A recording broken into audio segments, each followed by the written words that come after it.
be my second term. That's correct. I was on city council for over 26 years, and after I retired from teaching at Avon-Lake High School, I decided I was going to run for mayor because I thought I could do a better job than the previous mayor.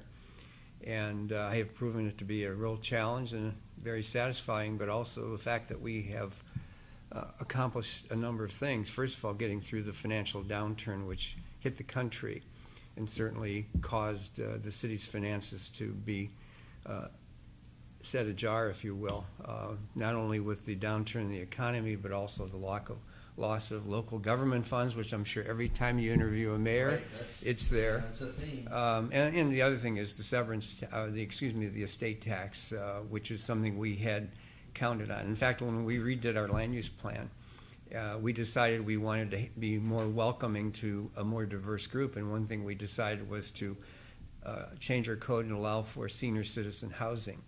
Well, they've been a great asset to our community, but we lost $900,000 in revenue, and with the dramatic increase in paramedic calls, it has been a challenge in our budget.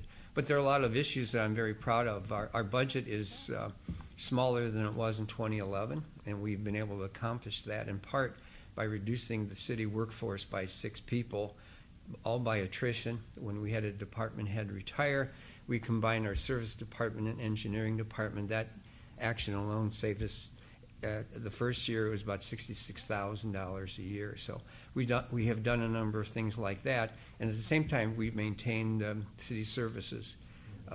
Police and fire and the public works department, I think they just do an outstanding job.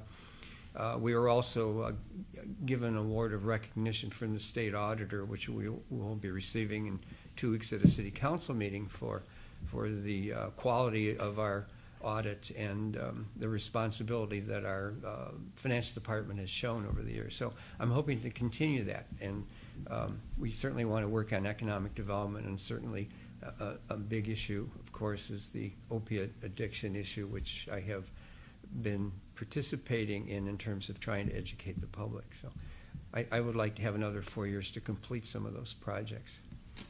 Good. Brad, why have you decided to throw your hat in? Well, deciding to run wasn't something that I took very lightly. A lot of residents and a couple groups of people and close friends kind of met with me early on this year and kind of suggested maybe we could do a little bit better job in Avon Lake.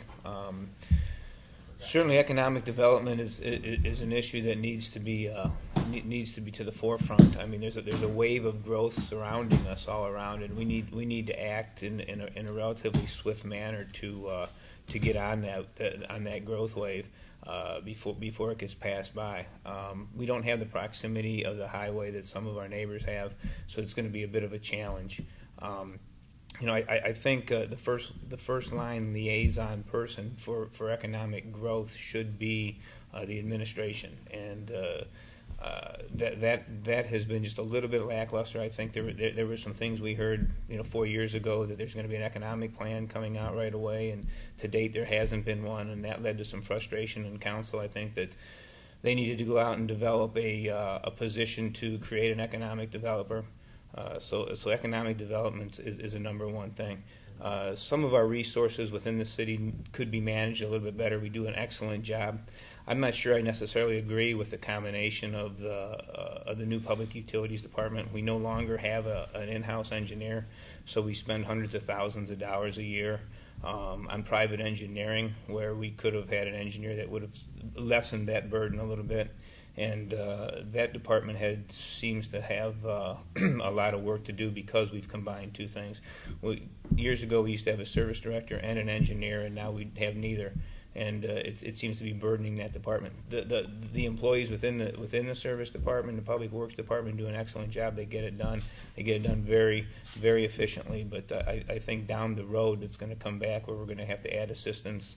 We're going to have to add other people if we don't really keep an eye on things, and that's going to end up taking some of that cost savings that we've experienced, and it's going to mitigate that a little bit. It's just basically, I think we need to have a mayor that's more out front in the community. I mean, council does a great job with legislation and our appropriations. You know, the administration of Avon Lake is more involved in the day-to-day operations, and I don't feel we've had that here in the last 4 years. Mayor, what do you say?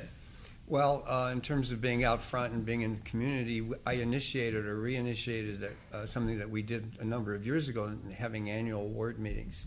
So each year we have held ward meetings for wards 1, 2, 3, and 4, and we have had very good turnout of people, and we are able to hear straight from the mouth of people who want to see some change. Obviously, in many cases, people who attend those meetings are there because they are frustrated about a certain issue. So we do sometimes have our ears burn a little bit when we're being criticized, but sometimes there's just misunderstanding.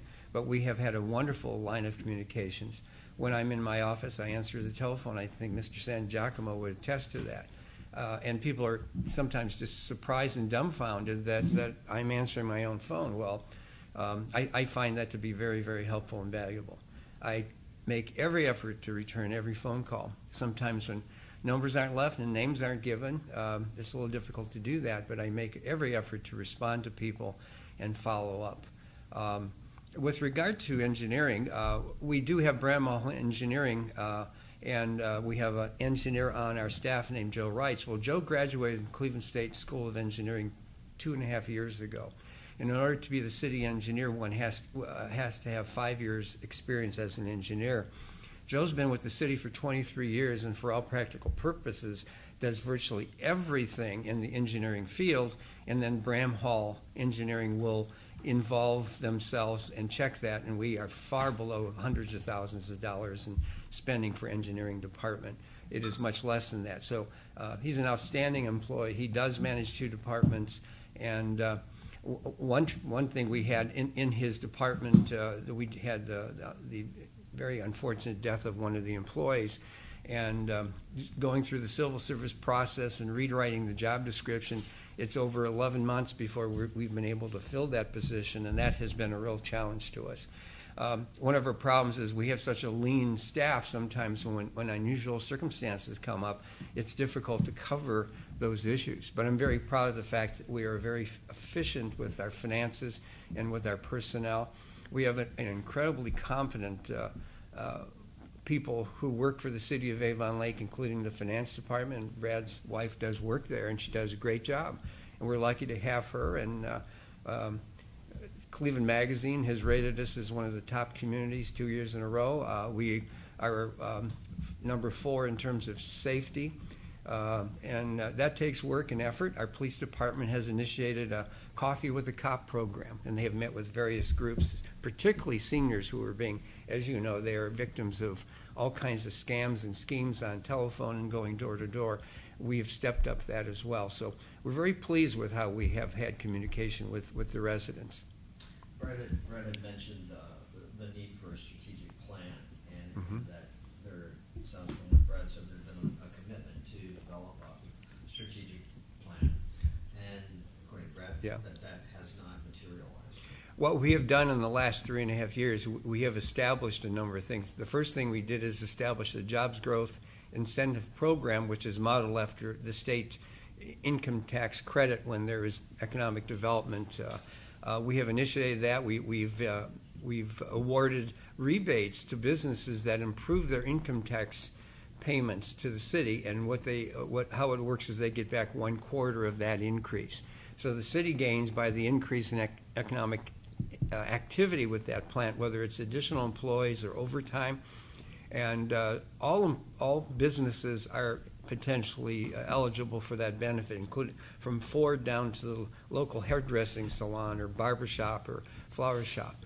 That has been very successful in that we just don't limit our activity to businesses coming in, but we are all acknowledging the efforts of businesses that have been in the city for a long time.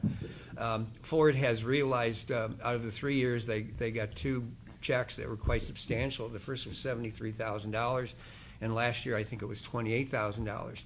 And in my discussions with the people in Dearborn, Michigan, they acknowledged that program, even though it $73,000 to Ford, and total picture of things isn't much, but they acknowledge that we are making every effort to work with businesses locally. And so I think that has resonated. We did have the Ford ribbon cutting for the X650, 750 truck that brought back 1,400 jobs into Avon Lake and in part Sheffield Lake and Sheffield Village that share the facility. And we are hoping and optimistic that we may see some additional news coming out of there in the future. They made very strong hints about it at the press conference, and we're hoping that we will get some good news out of Dearborn. In fact, the first thing I have to do now is call up to Dearborn because I got a call yesterday. So the other thing is we created Community Improvement Corporation, and using non-tax dollars, the revenues from our cell phone rentals on our towers and so forth, we have initiated a program where there would be opportunities for small, young, new businesses to get business loans that banks won't award. As you know, the banks have been reluctant to grant business loans. It's a different world in 2015 than it was in 2005. And so they have now a pool of money of about $130,000, some of it through donations through other groups that are nonprofits in the city, and also the city's non-income tax dollars raised for this opportunity. And they are right now starting a program. It's a competition, submitting a business plan, and they're going to award up to $20,000 in grants to one or two businesses, total $20,000, to help get them started. And it's affiliated with ICDI, which is a group that's out of Columbus. It's also in Cleveland. And not only do they award loans, but they also require and provide classes and sessions in various aspects of businesses, whether it's accounting, marketing, and all other aspects of businesses. So I think we've done a pretty good job. Avon is a real challenge. Straddling that highway, everyone's looking to Avon, and it's a challenge for our commercial activity. Avon Lake residents are inclined to go up to Costco and to the big box stores, and it really hurts the stores in our city. And we have been working very feverishly, if you will, to try to bring commercial back. We have a vacant supermarket, and we have sent letters to and contacted Bueller's, we've contacted Myers, we've contacted Kroger's. We have looked at alternative uses of that facility, including recreational, and those have gone a long way, and at the last minute they fall apart. So we are very active in trying to refurbish areas in the community that has seen economic decline. Mr. Hutcherson, I noticed that you were active in city affairs a while back, so in the 80s, and then you were chairman of the Board of Zoning Board of Appeals in the early 2000s. 1990s. Oh, okay. It wasn't that. It was actually the 1990s. Yeah. So now your opponent has, it looks like, been continuously, active for about 3 decades. So are you coming in, what has prompted you? You mentioned people have recruited you to run, but do you have, a sense of the current issues? Well, certainly. Frankly, I think that becomes a benefit that I have not been involved in the direct Avon Lake politics for 26 years or 3 decades. I'll be able to bring a fresh new face, some new ideas into town, be able to expand upon my business experience, been involved as a project manager for fairly large companies through my career where, I was personally in charge of running probably $5 to $8 million worth of roofing work per year, and that's from the bidding to the purchasing to the management of the manpower down to the final punch list and the checklist. So I can bring a hands-on working knowledge of construction, which I think will help in the day-to-day operations of the city, and to be able to make some smart decisions, work along with the engineering department, and maybe expedite some of the long-term projects to move them forward a little quicker. With all our council meetings being televised, it's not like I have not been paying attention to council for many years. I've always had a passion for politics, I would say. Back in high school, I attended many meetings, and that's what probably led to my being appointed as a councilman at large to fill an interim spot. The reason I didn't follow through with that afterward, I did take out the petitions to run, but then our children were very young at the time, and I felt that it would be a sacrifice for my family, and from then just took on with a career. This is your actual first run for political office, then? Correct. So, I mean, the last election, when the seat was open, there was a lot of interest from members of city council to run. I don't see anybody on the ballot this year from city council. Is there some big issue that's of interest to you that has prompted you to get involved in this race? Well, again, I think economic development is and we've heard the mayor talk of everything that has been happening and what's been being done behind the scenes, whether they've transpired into anything or not, as to how far those have actually gone. I think that's very important. We need to take maybe a fresh approach. We need to make Avon Lake more of a destination city. I mean, we're not going to be the homes to big box stores. Nor do I think the residents of Avon Lake want to be the home to big box stores. Our niche could be little specialty shops. Our greatest asset is the lake. We need to market the lake and the sunsets that the lake provides for us. And if we could draw people in to look at the sunsets and have potentially a high caliber of restaurants to complement the ones that we have now, create our own little restaurant row, per se. That seems, you're from Bay Village, you realize what happens there on Sperry Road. All those restaurants draw on each other. Our town center that has been vacant for many years, there's a decent amount of restaurants out front. Maybe we could look to market some areas up into that town center area to have some restaurants to complement Parker's, which is an excellent facility, and have a whole cluster of places for people who have come to enjoy the sunset to not only have a nice meal, have some specialty shops. We could turn Old Avon Lake into a shop type of a situation. So the economic development was one thing, and part of the management of our resources is another passion of mine. It seems we're making decisions in town that don't necessarily go the right way. The mayor had mentioned that we're going to get from the state auditor, we're going to get an award of excellence.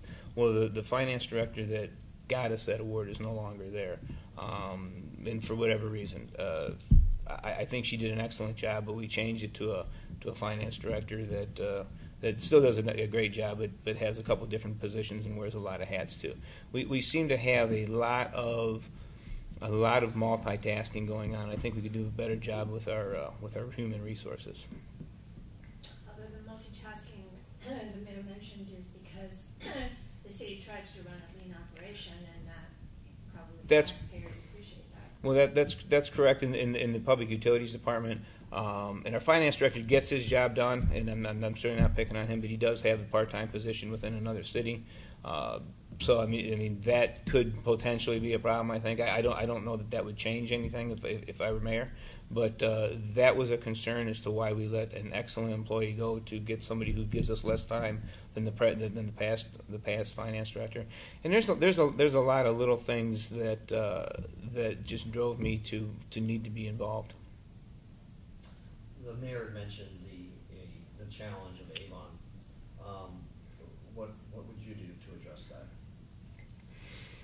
Well, certainly we need to work, with Avon, but Avon is going to be the first line place where businesses are going to look to relocate. I mean, the proximity to the highway, they're creating a 4-lane industrial park right next to the highway, so we have to get creative in developing some reason for people to get over on our side of the tracks.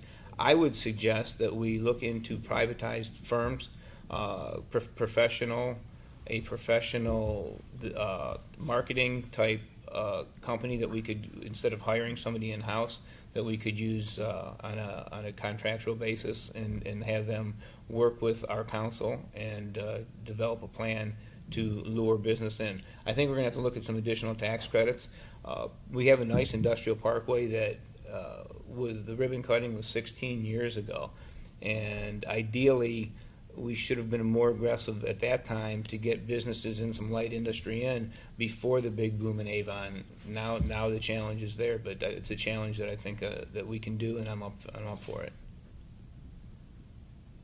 What about this issue of the finance director being like that? I'm glad you brought that up. The previous finance director was a fine individual, and she had worked a number of years in the auditor's office, so we thought, wow, she knows what they're looking for, she knows what's important.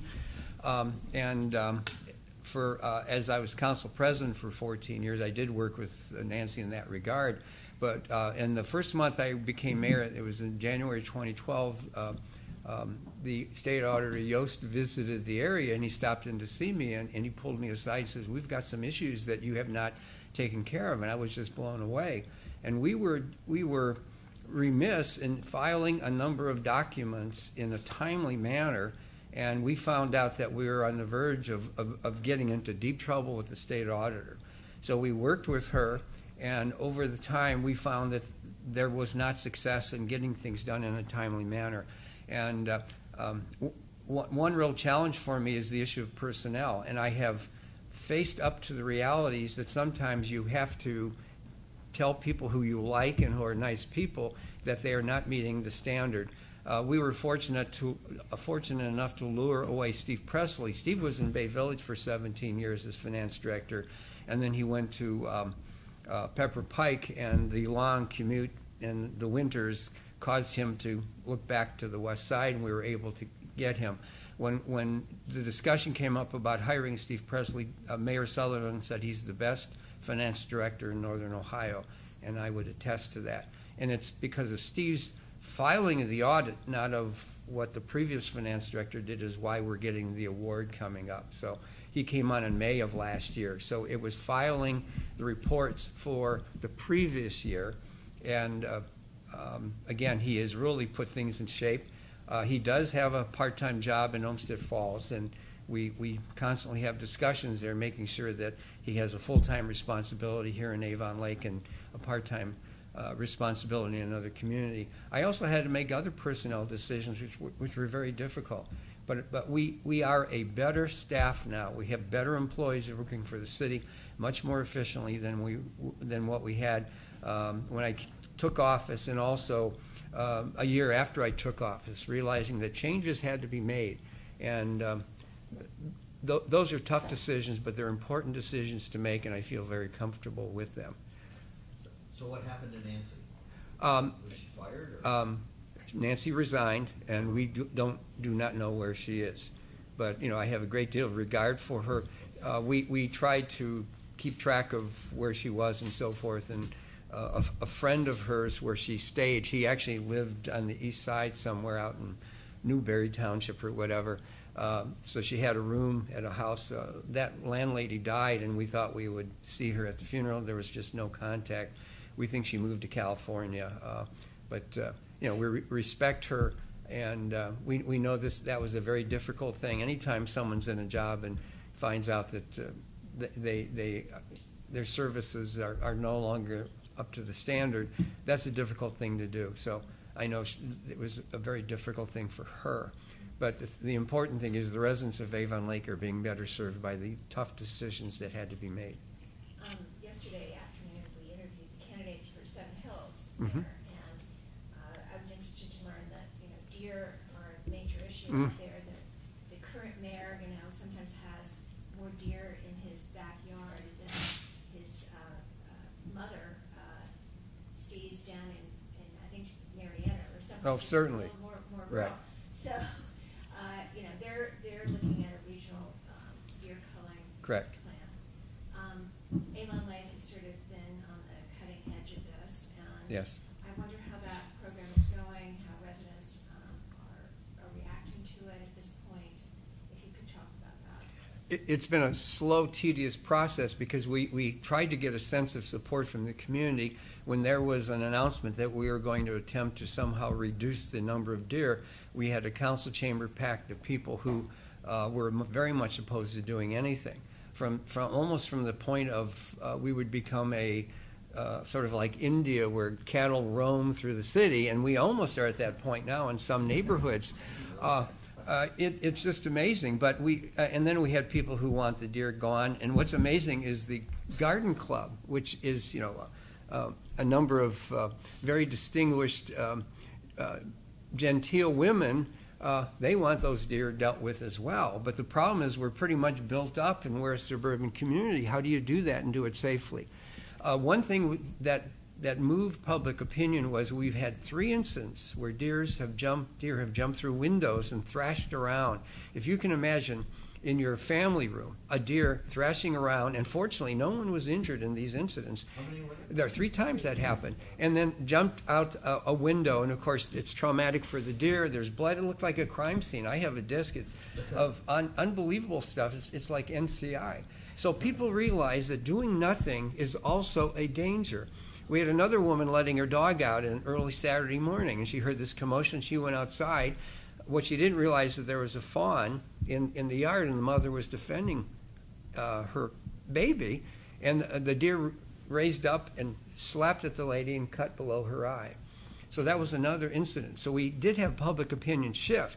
Now what we've done is we allow deer culling on private property using compound bows. Now it's only after there is evidence of deer damage to the residence. So you have to get a permit from wildlife.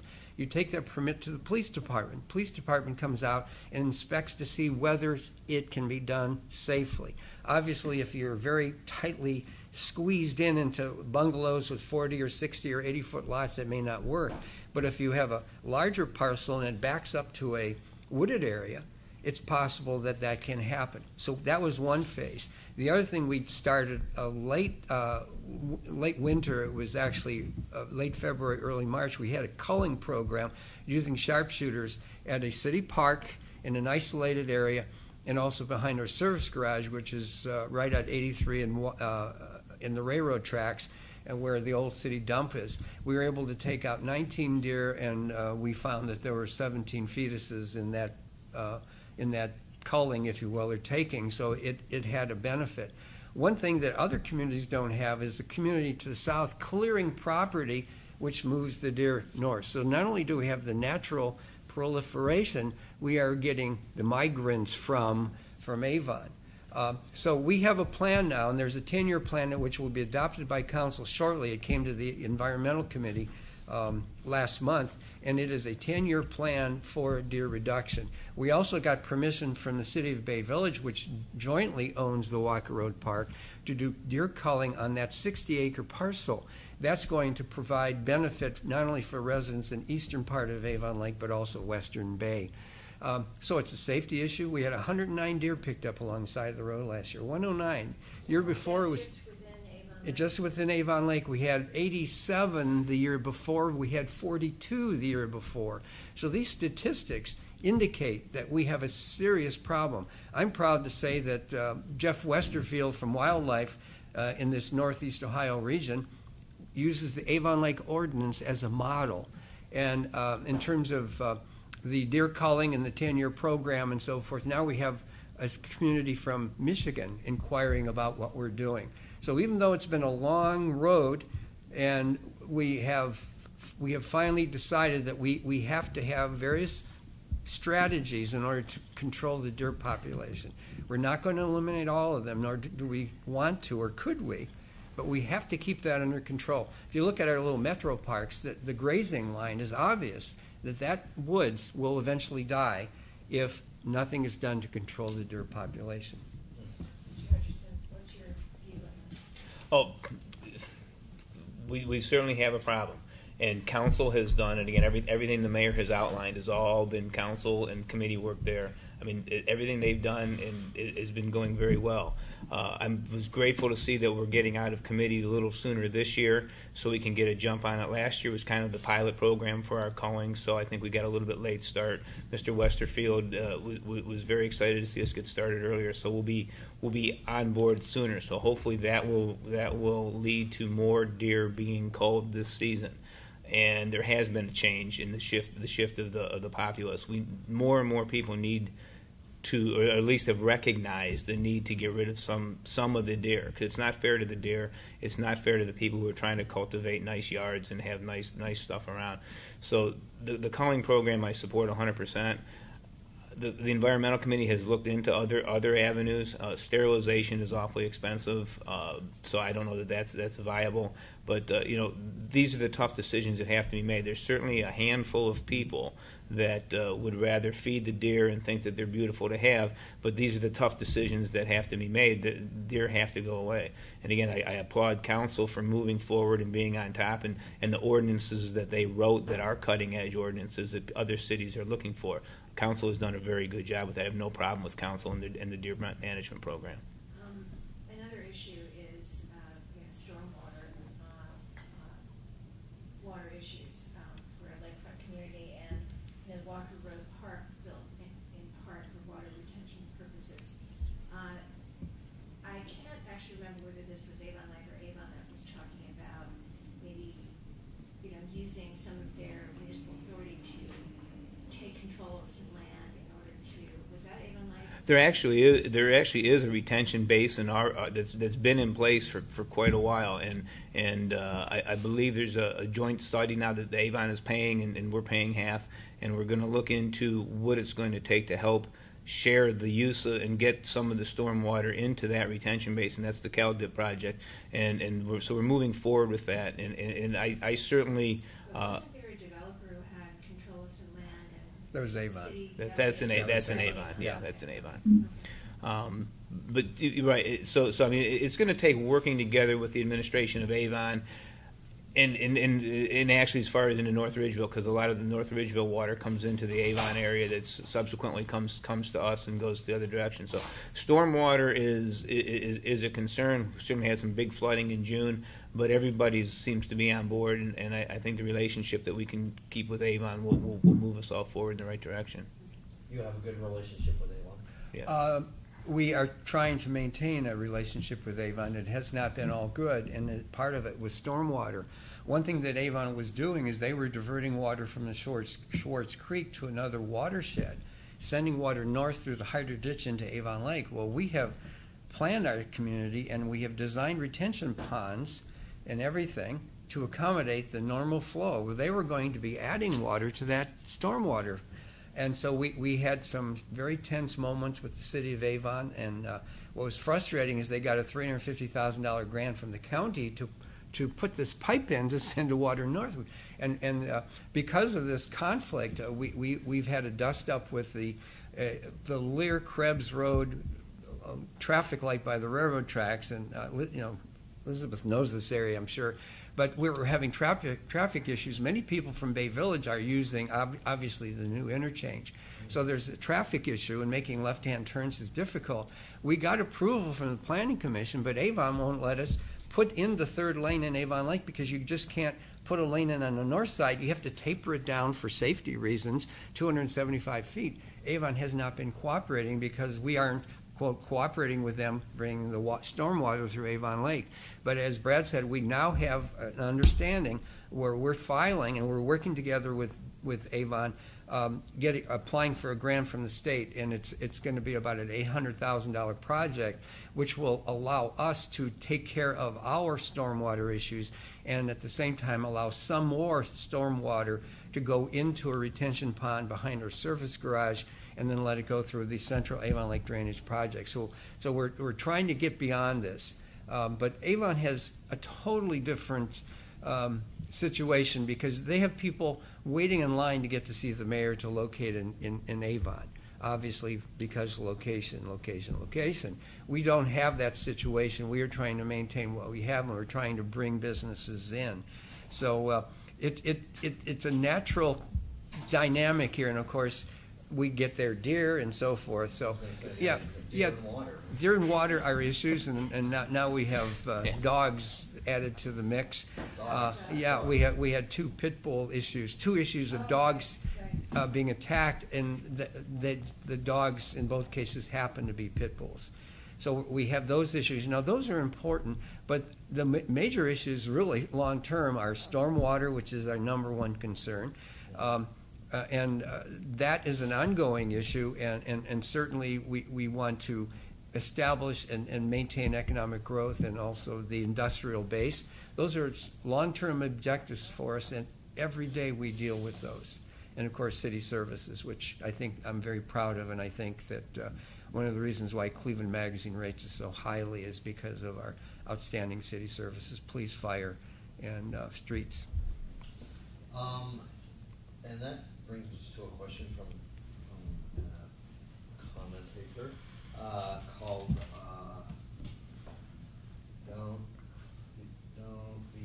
Don't be a dope. Sorry. Yes. All the things run together. I would like both candidates to address our overpaid police officers. There's absolutely no way an Avon-Lake officer should make more money than a city of Cleveland officer. I've heard we have to pay for quality, and I say BS in capital letters. There are hundreds of unemployed vets that are interested in law enforcement that would do this job for half of what we pay.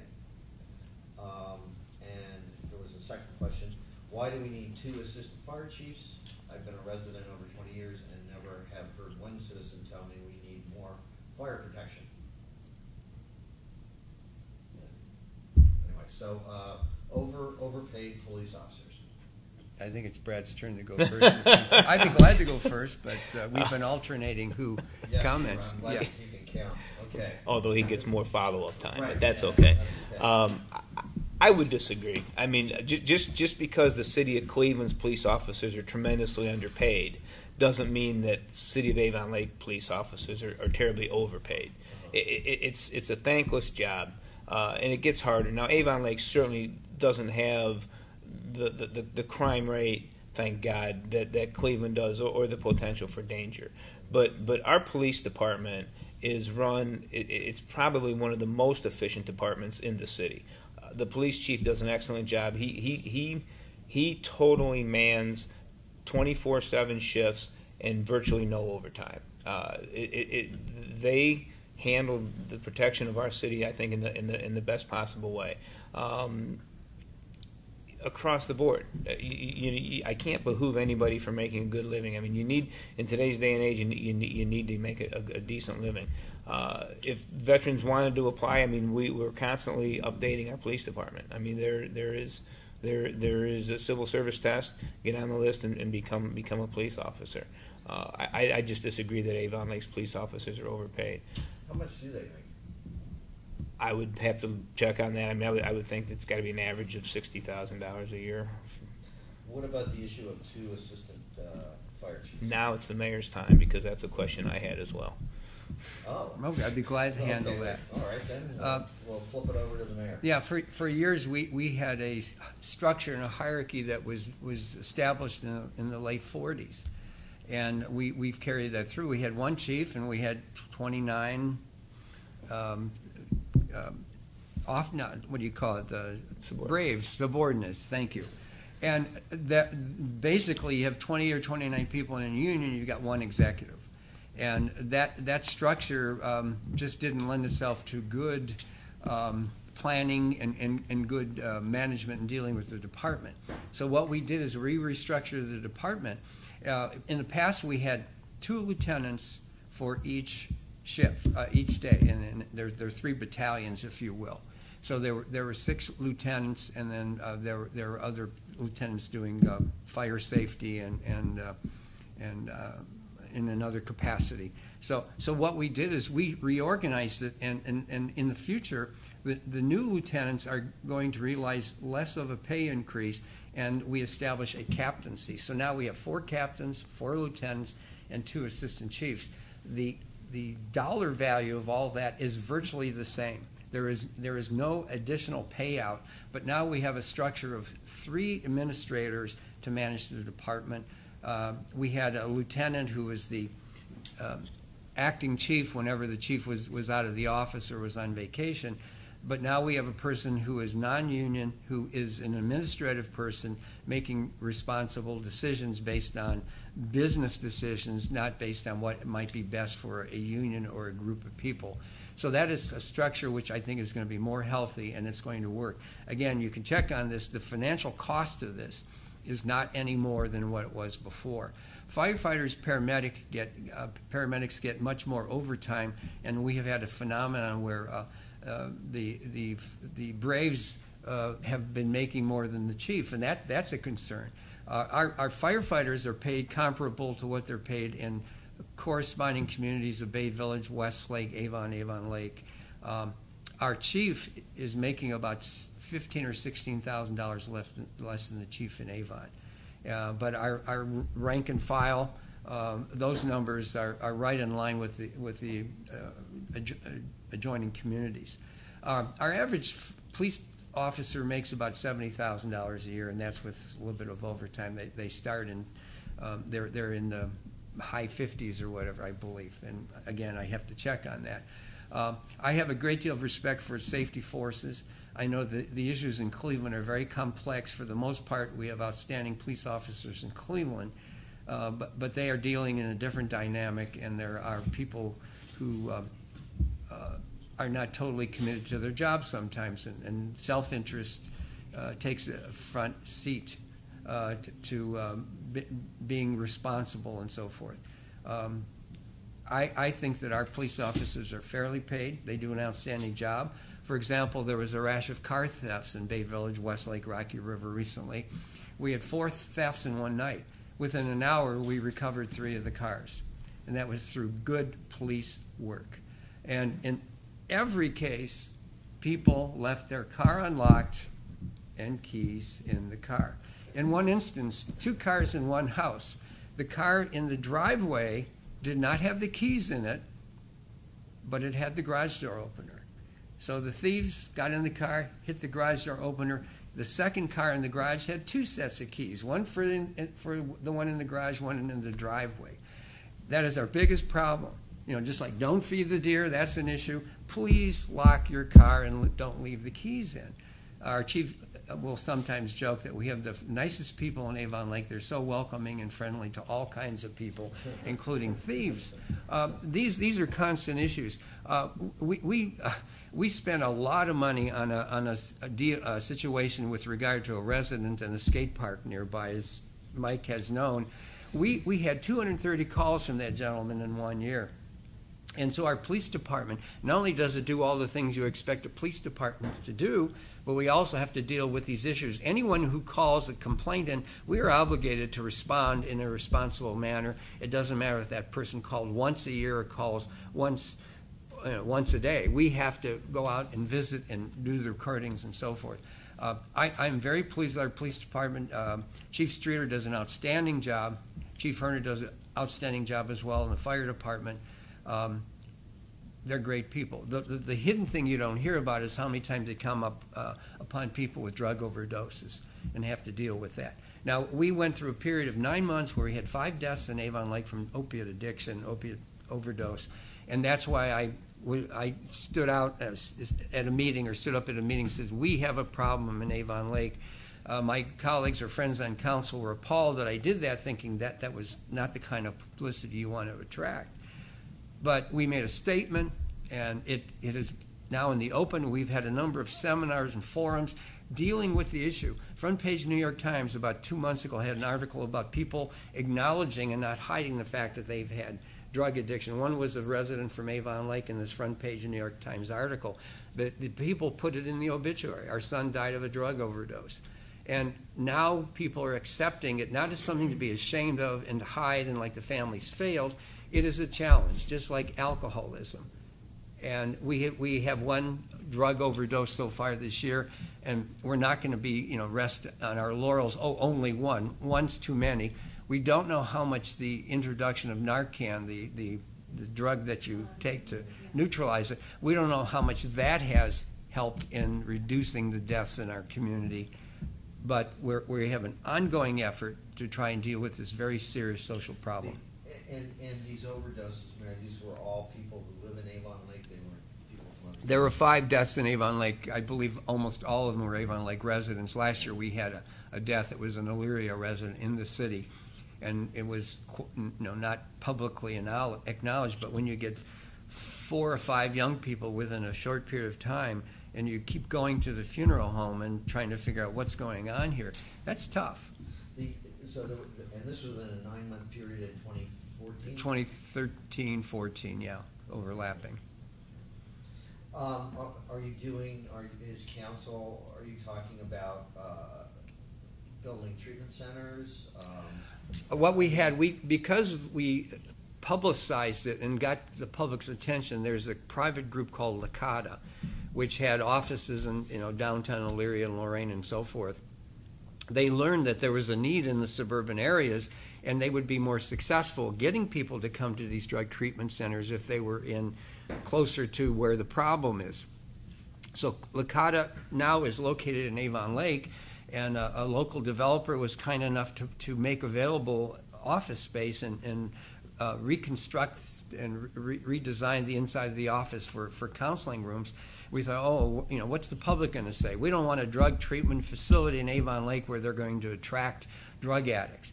But what we just did is we talked about it as a wellness center. Not a single phone call, not a single complaint. It is very successful, and I'm very proud of the fact that now we have this drug treatment within our city because we were brave enough to stand up and say, hey, we have a problem, and we need to deal with it.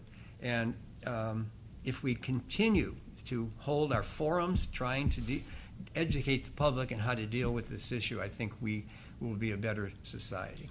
This treatment, this wellness center, is it residential? It's in a commercial area, right, on the edge of a residential area. But I mean, No, it doesn't. No, it doesn't house people. It provides counseling, and they're there every day, and they basically, anyone who has a problem can call 24 hours and talk to someone, and then we do have all kinds of training sessions.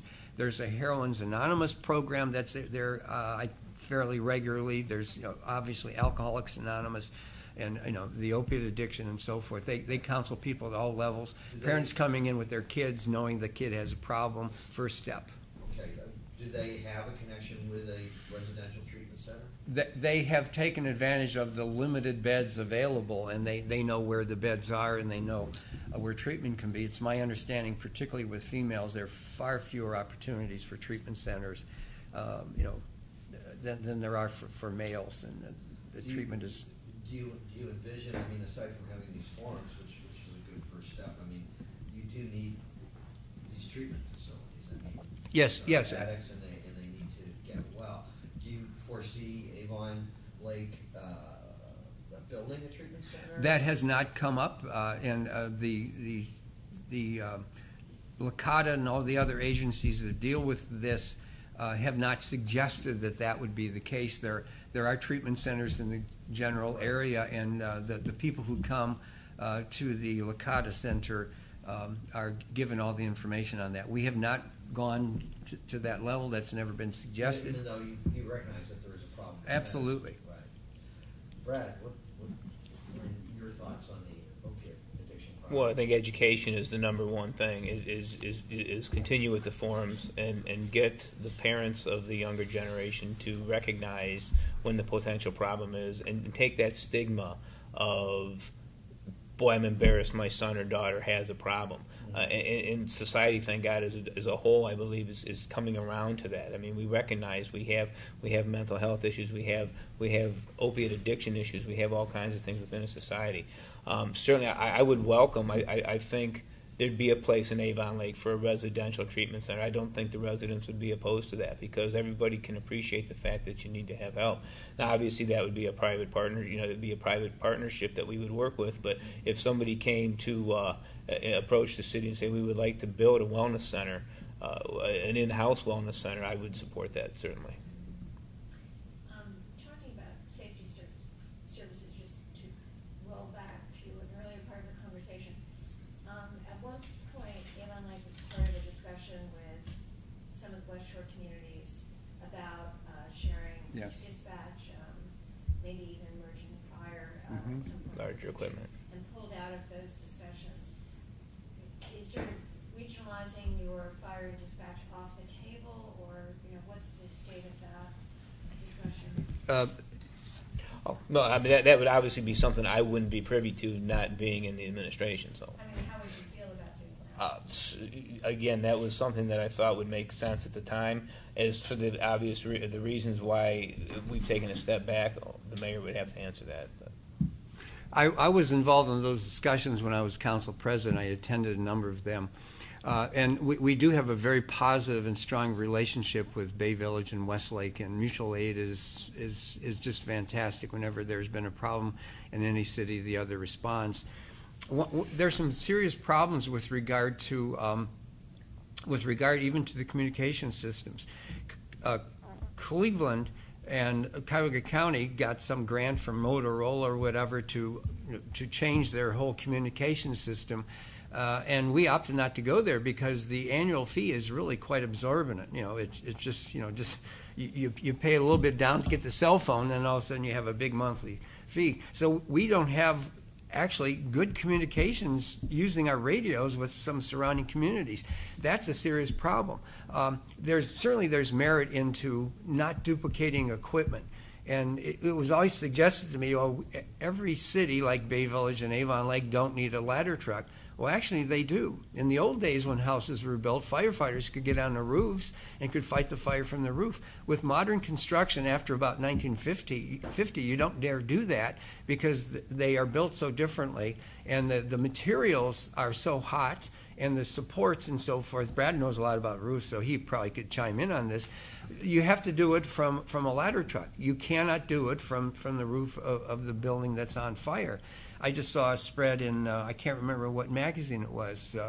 It was a spread on how different structures are, and a house used to take like 13 minutes to be fully aflame. Now it's 4 minutes and so forth. And the pitch was getting good smoke detectors. And right now the state of Ohio is pushing people paying more attention to smoke detectors because buildings burn more quickly, and the smoke that's given off are very dangerous, toxic, and more people die from the inhalation rather than the terrible thought of being burned.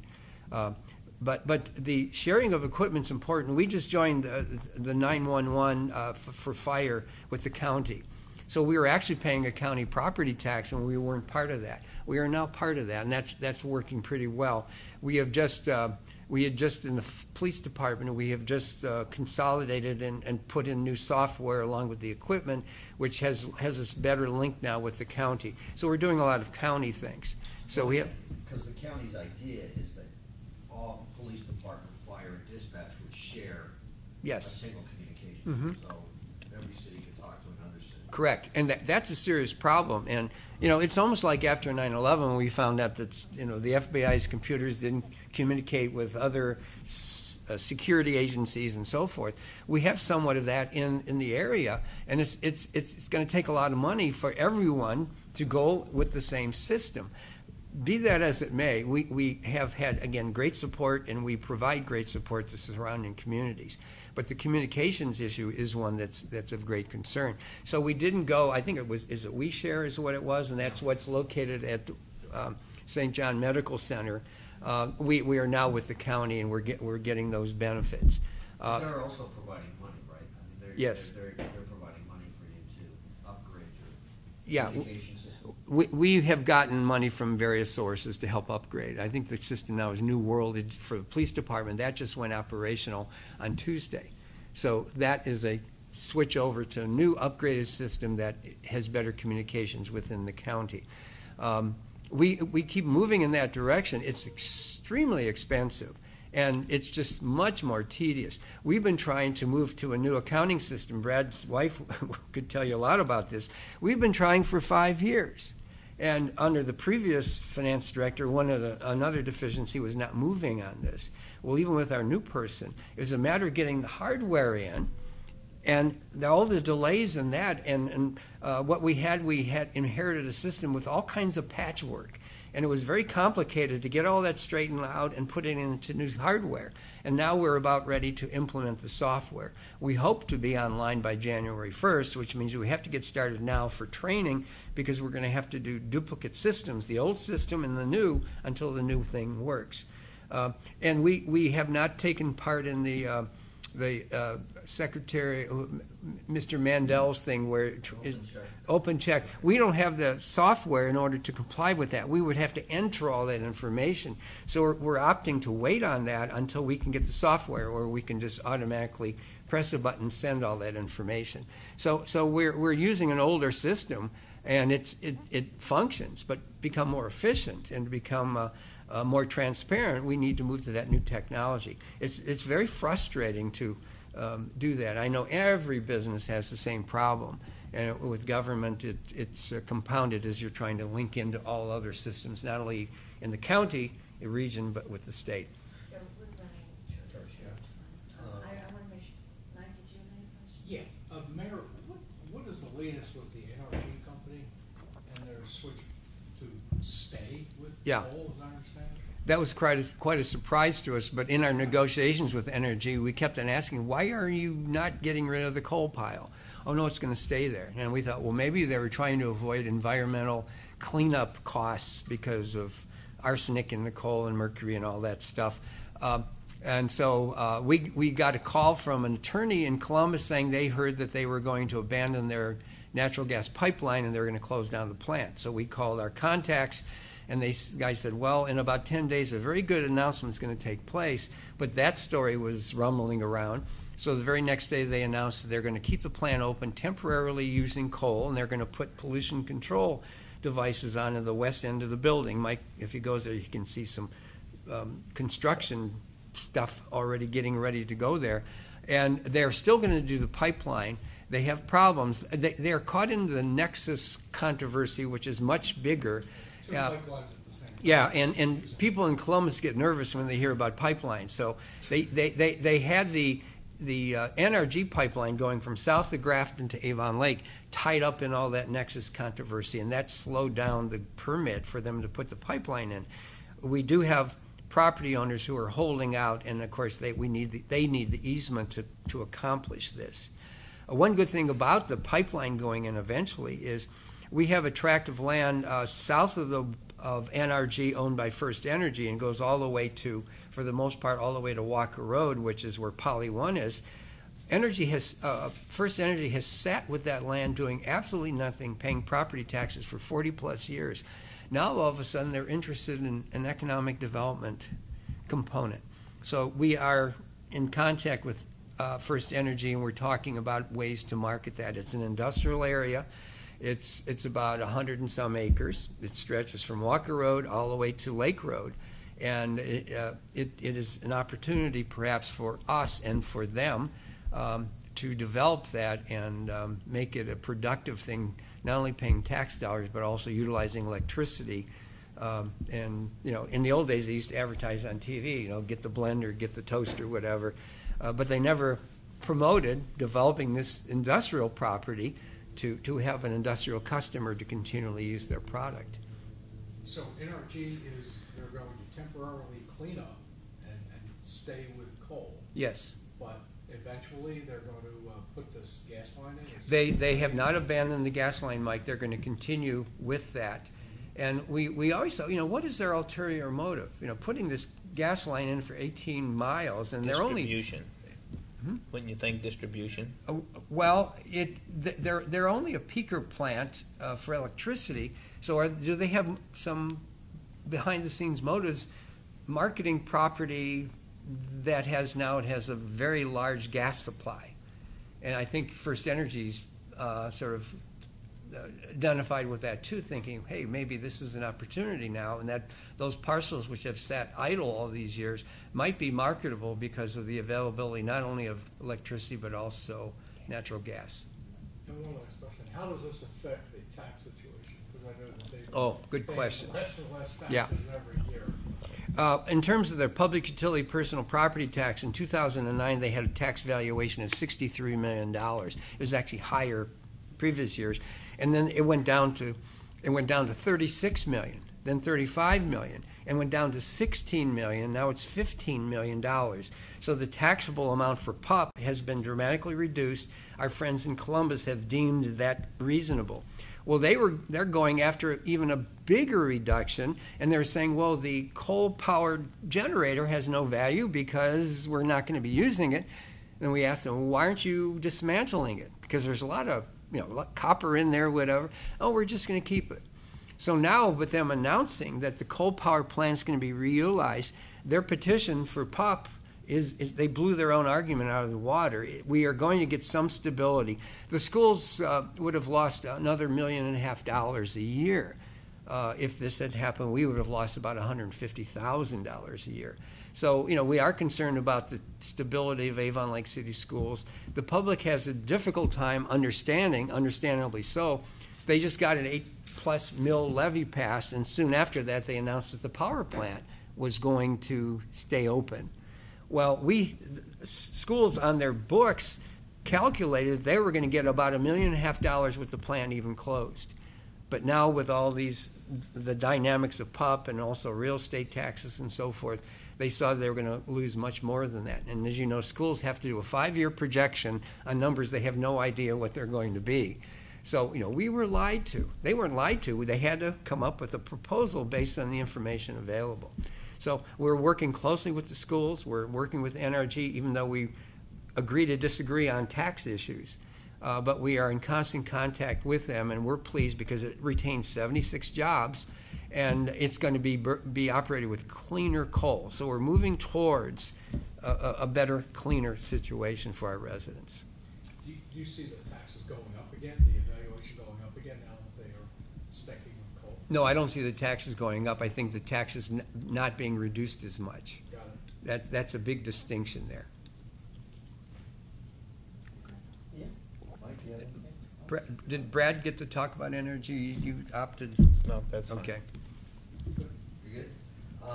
So what we do at the end of this is we ask you, I'm a resident of Avon Lake, and I'm watching my favorite TV show, Walker, Texas Ranger, and there's a commercial break, and a knock at my door, and it is one of you, and I have a minute before my show comes back on, and you have to convince me first tell me who you are and why I should vote for you. Let's start with Brad. Hi, Chris. I'm Brad Hutcherson, and I'm running for mayor of Avon Lake. I've decided to take on this challenge because I feel Avon Lake can do a little bit better in the administration, the daily workings of our city.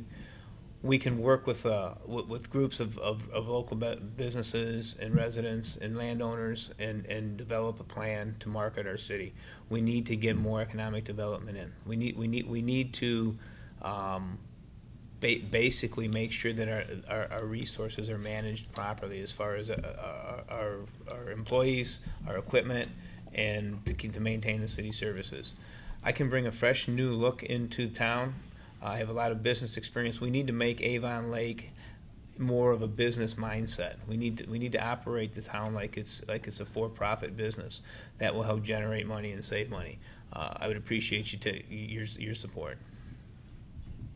First thing I would do, the person would say, "Oh, hi, Mayor, and how you doing?" I have been around the community, holding the ward meetings, answering my telephone, as I mentioned, and being visible and present in various capacities. But I would tell individuals that I am very pleased with the progress we've made in the last 4 years. I know we can do better, just as Chris Evans and Elizabeth Sullivan and Mike Sangiacomo every month think, well, I could have done a little better in their column. But we're always trying to do better and trying to do it more efficiently, and obviously the tax dollars are very important. So we're sensitive to that, but we will continue to maintain city services. We will continue to keep the community safe. We will continue to try to market areas in Avon Lake for economic development and try to bring to the attention of various realtors and prospective businesses that Avon Lake is a good place to locate. Another 2-minute drive off the highway is not a difficult thing to deal with, whether it's semis or your vehicle commuting from another town. Let's continue the progress in Avon Lake.